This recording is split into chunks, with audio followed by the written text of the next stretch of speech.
أيها الناس اعبدوا ربكم الذي خلقكم والذين من قبلكم لعلكم تتقون. أعوذ بالله من الشيطان الرجيم. بسم الله الرحمن الرحيم. الحمد لله رب العالمين والعاقبة المتقين والصلاة والسلام على رسولنا محمد وعلى آله وأصحابه أجمعين. أما بعد. Hürmetlik qarindoshlarimiz, bu qatimki yeni dersimizga yeni hoş kelibsizlar. Bizdeki bu qatimki dersimiz ihramni qanday bağlaymiz? Yani ihram bağlashniki oldida qilishga tegishli bo'lgan bir qancha ishlar bor. Bunun üstüde to'xtalamiz. Endi ihram degan, mana oldingi dersimizde deb o'tildi, bu ihram haj faoliyatidagi asosiy rukunniki birsamdi. Bu rukun, yani bu hajniki o'zi ibodat bo'lgandan keyin bu ibadetniki özüde cezmen o adam, men bu ibadetni Allah buyuruptiken, Allah buyurgan şu buyrukka asasen men bu ibadeti kılavatmen dep muştaçu niyetçu buluş gerekkendi. Bu niyetçu buluş gerek. Ana oğandaki bu yerdeki ihramniki üze, yani bizdeki hazırki örf adette ihram bağlaptı dese ah kiyim ya ki bir neresi kiyipti deydi, o kiyimniki şekil o. Ama bu yerde ihram bağladı degen gep, yani niyet. Yani niyet de, yani abiyan biz degendek, cezme bu adam men bu yıllık ibadetni Allah benim üstümge perz kıptıken men muşu perz ibadeti ada kılmen degen niyet konuda şu buluş gerek. Yani bunu şu boğa vakitin başlap anındayken bu adam şu başlaydı, başka vakti o niyetini resmi miqatqa kelgen vakitin üzerinde hem 3 ayniki içinde bu adam kılıdı. Ya miqat'ta burun kısmı bolu da yani ihram diyen o. Bunu da neymiş rukun neydi desek Allah Teala Kur'an-ı Kerim'de وَمَا اُمَرُوا اِلَّا لِيَعْبُدُ اللّٰهِ مُخْلَسِينَ diyen ayet var. Ve onu da başka Peygamber sallallahu aleyhi ve sellem'deki اِنَّمَا الْاَعْمَالُ بِالنِّيَّاتِ diyen hadisler var. Onda oğandaki şu ayet ve Peygamber sallallahu aleyhi ve sellem'deki şu hadisler asasen mene bu ihram bağlaş. Yani bu yerde ihram bağlaş diyenlikte bu ahnimimiz konumuzdaki yelke küçürüş. Yani bu perzemdi, bu rukun. Bu nemdi? Bunu kılıştım burun nemdi? Bu ihramını bağlaştım burun. Yani o adam, yani eğer konu diyen bolsa, konudaki nesini ağızlı diyen bolsa, o yakşı yani. Mesela ağızlı dep, ne deydi o çağın özü de?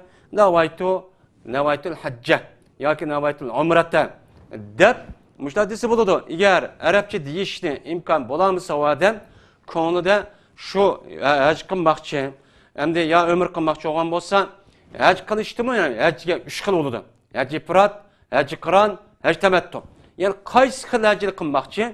Bunu Arapça deyiş. Eğer imkan bulmasa o adamınki konuda bunu pütken bolsa, onu ağzıda dese buludu. Mesela Uygurçadan, ya Allah ben bu hacni kılmayın, hac temettu kılmakçı, bu hacni Allah Teala'nın asan kısıla, ben de bu hacni kubul kısıla, asallaştırsıla, dep, benim bundan niyeti çok kısa olur demdi.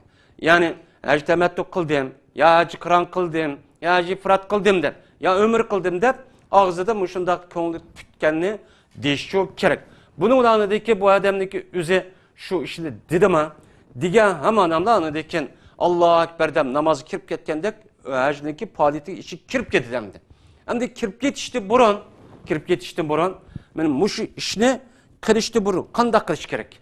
Mene bununki işini kılıştı burun bir kança işlava, bunun için dikkat kılış gerek. Yani o adam resmi konuğu bütüp, ben hem de ihram paliti kirdim, değiştim burun, bu adamdaki bine kılıdığın işindeki birincisi mene pakizlik. Pakiz oluş gerek. Pakizlik dikkat kılış gerek. Çünkü bu adam pakizlik dikkat kılıp tırmak alıdın, tırmağını, bedellerdeki tüşünü ve şunu da burtni, koltuğu ve uya biyadaki bütün tüklerin emmini elip pakiz bulup onu deyken bu işli çok kılıdı. Eğer o adamga juyunuş imkan bulmasa juyunmak kişi taratlı asım buludu.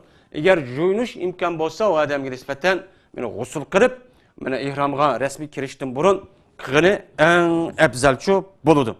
Nim için İbn Ömer radıyallahu ta'ala'nın hadisi de sünnetlik katarıdan bir adam ömrü hac kılmakçı olan bolsa, ihram bağlamakçı olsa bu adam qanday qilish kerak?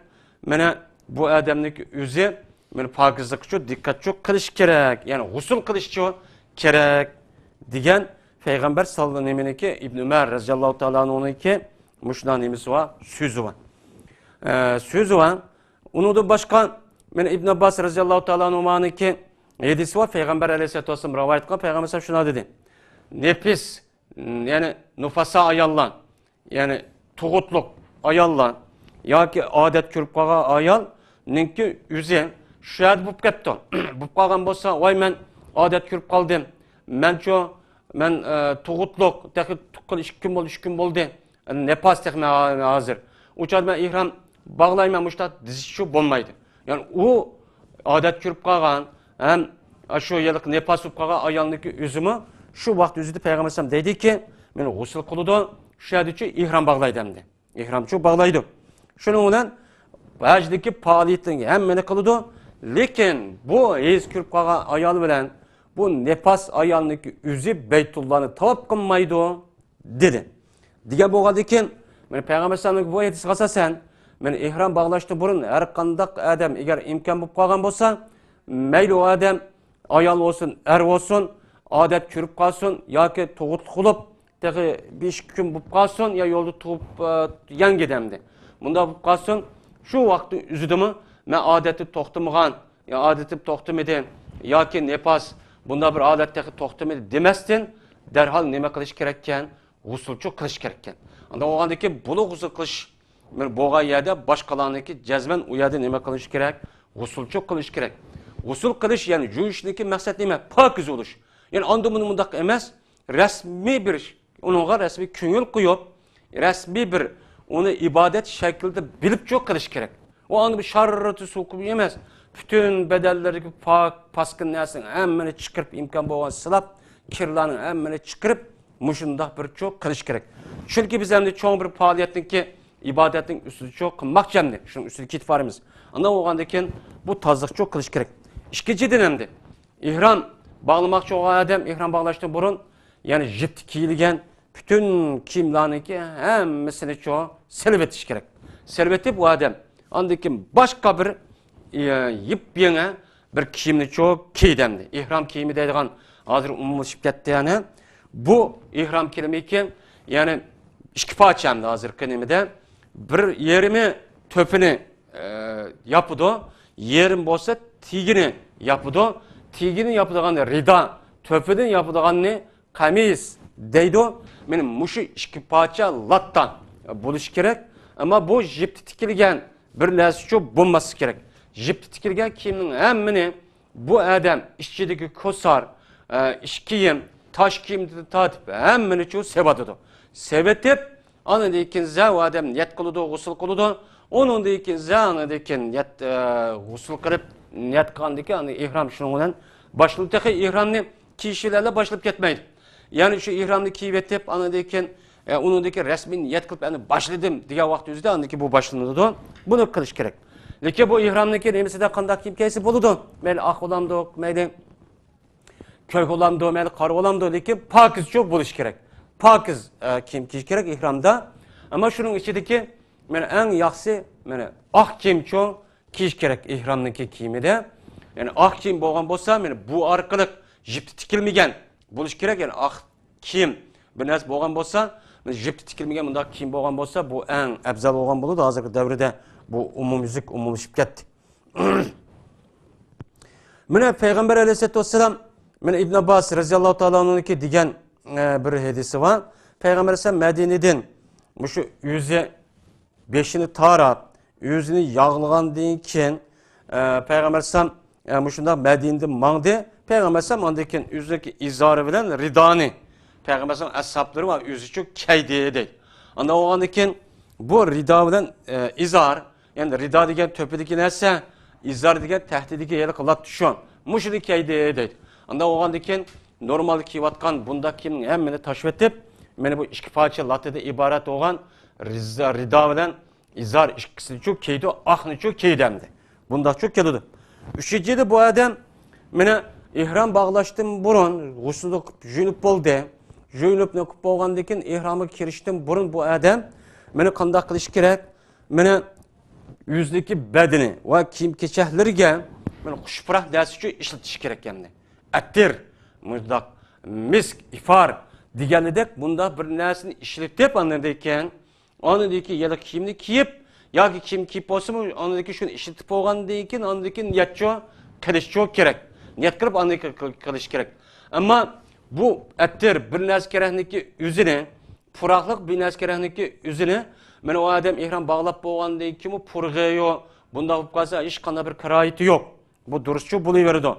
Ammo ihrom bog'lab bo'lgandan keyin niyat qilib ihrom bog'lab bo'lgandan keyin attir, puraqliq bir narsani ishlatishga qat'iy bo'lmaydi endi. Bu qat'iy bo'lmaydi. Biz hozir deyotgan gap ihrom bog'lashdan burun, ihromga kirishdan burun bu ishni qilsa deyapmiz. Ya'ni buniki ustida to'xtalyapmiz. Ya'ni ihromga kirishdan burun bu odam jazman xushpuroq, pokiz, nayt obdan buraydigan narsani ishlatib, anidan keyin ihrom bo'lgan bo'lsa, ihromni ishlatib, anidan keyin niyat qilib faoliyatni boshlab ketish kerak. Ihrom bog'lab bo'lgandan keyin o puraq qilib qolsa, hech qanday bir qirayati yo'q. Nima uchun? Oysha roziyallohu ta'ala anhu shuni deydiki, men payg'ambar sallallohu alayhi vasallamniki mushu beshiga chapqan xo'sh puraqniki paqirgan ovozi men ko'rib turman. Payg'ambar sallam ihrom bog'lagan holatda men mushta ko'rib turdim. Ya'ni ihrom bog'lashda buni payg'ambar sallam shuni ishlatib, ondan keyin ihrom kiyimni kiyib, niyat qilib, ondan qilibdi. Ihromning burunqi yalaqa puraqniki asri payg'ambar sallamniki vujudida uchun botdi deydi. Unda o'g'andiki bu nima ekan u? Durust ekan deydi. Yine bir hadisda Ayşe radhiyallohu ta'ala'nın rivoyat qilgan bir hadisida payg'ambar alayhisalomga men ihrom bog'lash uchun ihrom bog'lashdan burun payg'ambar alayhissalatu vassalamga men nima qilib berdim? Xushpuroq narsani ishlatdim payg'ambar alayhisalomga degan nemisi bor, hadisi bor. Ana o'g'andikin bu hadisga asosan agar imkon bo'lsa, meni ihrom bog'lashdan burun mushundaq puroqlik, attir, naji, ubdan mezlik buraydigan bir narsani ishlatib, anidan keyin ihrom uchun kirish kerak. Bu nayt ubda ish. To'rtinchidan anidan keyin bu odam ihrom bog'lashdan burun meni qanday qilish kerak? Ish harakat namozchi o'qish kerak. Ish harakat namoz o'qish kerak. Ya'ni ihrom bog'lab bo'ldi, o odam juyunib bo'ldi, xushpuroq narsa ishlatib bo'ldi, undan keyin oppoq yupyanga ish kiyimni kiydi. Undan keyin anidan keyin ish harakat namoz o'qish kerak imkon bo'lsa. Bu sunnat endi. Ish harakat namoz o'qish kerak. Anidan keyin ish harakat namoz o'qib bo'ldimi? O'qib bo'lgandan keyin o odam rasmiy niyat qilib anidan keyin labbayk Allohumma labbayk deb bunda boshlaydi. Men ihromniki ahvoli bu endi. Bunuga biz nima qilish kerak? Unuga diqqat qilish kerak. Va oxiri da'vana alhamdulillahi robbil alamin.